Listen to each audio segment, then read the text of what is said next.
Hi cozy people, so today we're going to be discussing the Visible Plus armband. So this has really been taking the chronic illness community by storm at the moment. It's marketed for helping to pace conditions such as long COVID, ME, POTS, EDS and fibromyalgia. I think they're the main ones listed on their website. How it does it is by using this, which has a heart rate monitor that you wear on your arm, and it monitors your heart rate all of the time, well, all the time that you're wearing it, and then it gives you a pacing budget. So you get these pace points, and the idea is that if you can keep your heart rate below the threshold that it gives you in these pace points, it says that that will be good pacing for you and you will feel better. That's the whole idea of it, is essentially keep below a heart rate threshold and do that by using the heart monitor and you will feel better. So let's start with like the practicality of this armband. Just because there are going to be some people who can't wear this and right off the bat it won't be a viable option for them. So some things to think about, and I haven't seen anyone talk about this online, is that the thing is quite fiddly. It's quite easy to get into position, but it's quite difficult to get out. It always takes me at least a couple of tries, and then as you saw there, it usually falls out even that way. Now most people will be fine, even with minor hand dexterity problems. They will be fine, and as you saw that I can manage to get this in and out, but it's not easy, and as I say, I often drop it. So yeah, it actually is quite fiddly. Another problem that I had with this is that where you wear it on the top of your forearm or your upper arm, that causes problems when the clothes you're wearing, like if you can't pull your sleeve up to that point, it means that this can get either stuck on your arm. I mean stuck because if you're wearing it, you just can't access it without taking layers of clothes off a lot of the time. It all depends, how far does that sleeve pull up? And the reason I mention this is because for a lot of people, dressing is going to cause problems such as like joint dislocations, or just like you just don't have the energy to take off clothes and then put them back on multiple times a day. And I found that where my arm does get irritated by the band and I have to take a break from wearing the band once or twice a day, actually that's a problem with some of the clothes that I wear, because I'm not able to like dress and redress like 3 times a day, for example. So there's been times that the band has either been stuck on my arm because I've just not been well enough to take the clothes off to then take the band off to access it, or there's times that I can't get the band on because it's just too tight and I can't get that band where it needs to go. So yeah, if you have problems with like dressing and undressing, there is a potential for that to cause a problem, and I've not seen anyone really talk about that. So anyway, those things will be quite minor, and for most people they won't be a problem. Even for myself, even though it's a problem, I can still push past it for its benefits. And the main one being for me is that it has helped me to monitor my POTS and my heart rate very well. There's a thing as well that like you want to take your pulse rate sometimes, but then when you like are scrambling around looking for it, that will affect what your pulse reading is, and then you don't get a true reading. Like sometimes I want to know what my pulse rate is in the moment, but then if I have to, I don't know, be scrambling around for the pulse ox, then it's going to give a different reading anyway. I hope that makes sense. So one thing that's really good about this is that you have that heart rate reading all the time, and it does set those parameters for you, so you can see if you're overexerting and when. So I do find that really helpful, and the main thing that's helpful about it is that it does give you, like, it tells you when you're overexerting. You don't have to judge that for yourself.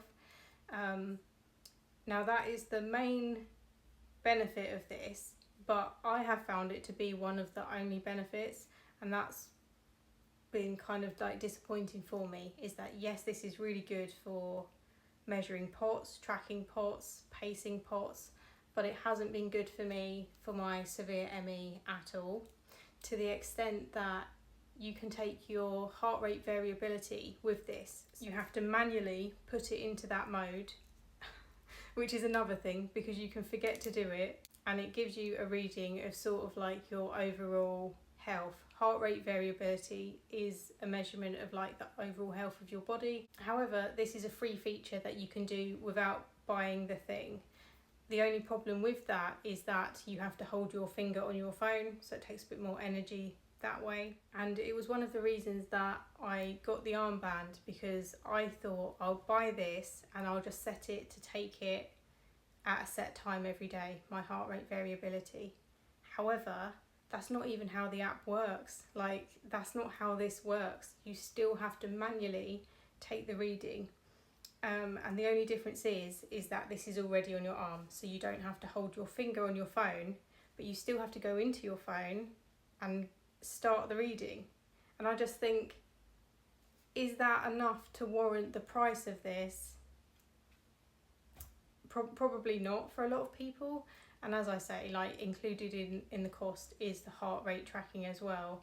But I just think one of the reasons I did buy it was because I wanted to take a daily heart rate variability reading without forgetting to. But then the app doesn't facilitate that anyway. Like, you still have to manually take the reading. So I don't find that feature to be as different as I was hoping for, like as compared to the free version. I also don't find this to be hugely different to smartwatches. And as I say, it is slightly better for POTS because it can tell you when you're overexerting more. So it is good for POTS, but it's also not hugely different to a smartwatch. And from a lot of the videos that I've been watching, I think a lot of them imply that this is, can do more than it actually does. I did find it to be slightly inaccurate. We're talking like maybe 4 beats per minute out as opposed to the pulse ox, but that is a big difference, like in some instances, and then in others it isn't. And for the most part, it is quite accurate and quite good. Another thing I really wanted to point out was these pace points. The red suggests that I'm over my pacing budget. However, those were POTS flare days, and I understand that you do need to pace much better on a flare-up day. However, if your flare-up is that bad, it will just show that you're over the budget no matter what you do. And it just felt like perhaps the word pacing wasn't right, because these were flare-ups and no matter what I did, I could not pace those days. The app was showing me no matter what I do, I will be over the pacing budget. Another thing that has resulted is that despite the owners telling people don't compare pace points, we are getting people saying things like, I only have a few pace points because I'm bedbound. However, if someone was bedbound but had very poorly controlled POTS, they would have lots of pace points, because that's how it works. When your heart rate is in the overexertion period section, whatever, for a long time, you get a lot of pace points. So people saying things like, oh, I don't have this many pace points because I'm bedbound, is not, it's not a helpful thing to say. And it just goes to show that there's no way that you can control the users of something, and these pace points are becoming problematic. So just like, it has led to comparison and stuff in the community, which is not a very good thing. And as I was saying, the whole pacing thing, it is good for heart rate pacing. It is good for pacing to do with POTS. But then where it's marketed for long COVID and ME, I have severe ME, and this did not help with my pacing of that at all. And the reason is that in ME, and especially severe ME, your crashes and your overall health is not just determined by heart rate. And so, for example, for me, things that make me crash, lights makes me crash, thinking makes me crash, adrenaline makes me crash, and actually just pacing that one factor of heart rate didn't affect my overall well-being very much at all. I also realised I was quite in tune with myself anyway, as in from a heart rate point of view, I can feel my heart rate changes now just because I've been ill for so many years. I'm now actually quite in tune with myself. And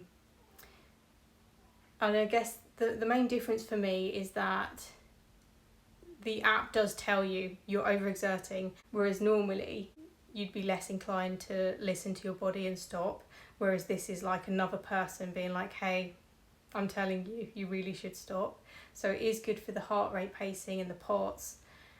But then from an ME point of view, I've not been any better. Like, I've not been any better at all.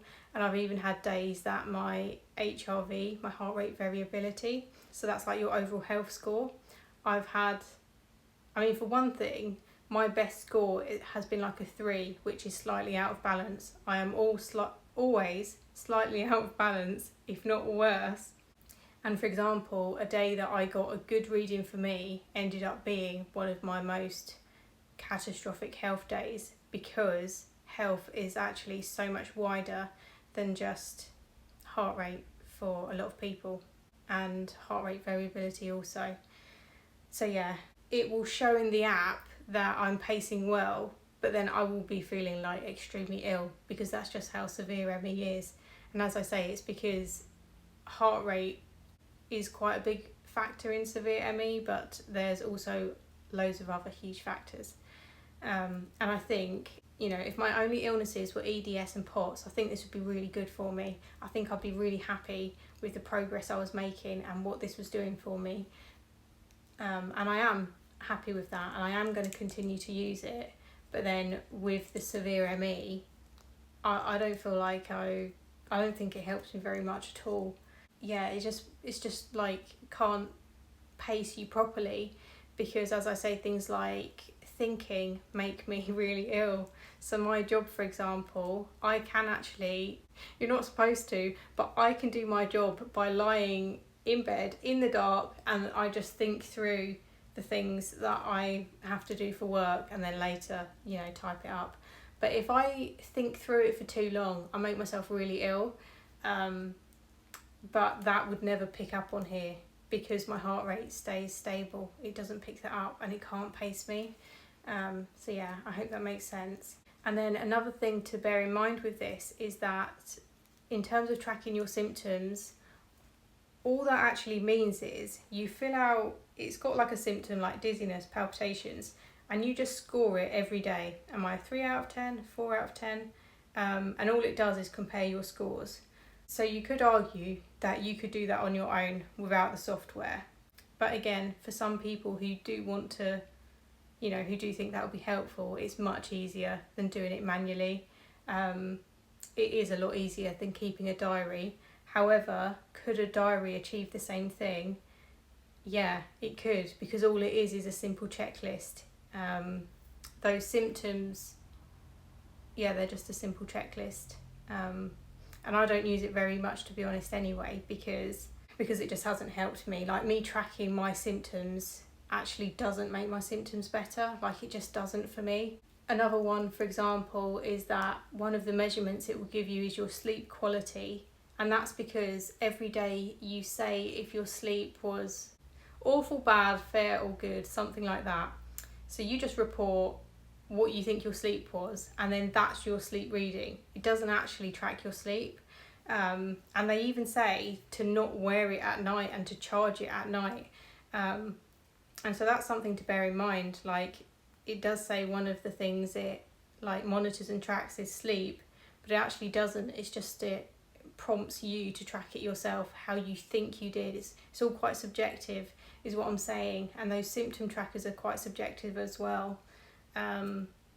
Yeah, and so for me, I don't even use those features. My friend did also say that when you do use those features and you compare them, it's quite a simplistic thing. She said you mainly compare 2 data points, and you can't do an extensive like comparison of them all. So yeah, it may be something to think about. So anyway, let's sum this up, that for me, I think this is really good for monitoring, tracking and pacing my POTS and heart rate in general. But is it good at like pacing my overall illnesses and specifically my severe ME? For me, sadly not. But I do still think there is a good place for this, and you know, potentially this may be good for people with mild or moderate ME, but I don't know. You know, I don't know.